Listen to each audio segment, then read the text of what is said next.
Personalized medicine is what I like to think is multifactorial, where therapies can be tailored to the patient's unique gene profile and or a patient's immune cells, for example, can be primed to attack disease.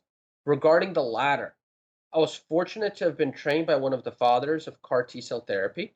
Now, CAR T cell therapy is a therapy where you take a patient's T cells, genetically engineer them with a target like CD19 for diffuse large B cell lymphoma, turn it essentially into a heat seeking missile, then reinfuse it into the body so that it can target and destroy the cancer, largely sparing healthy cells.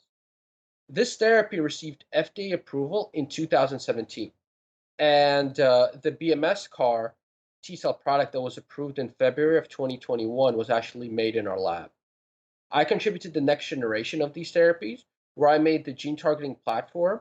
Studies showed that this therapy demonstrated greater efficacy with a reduced side effect profile in animal models.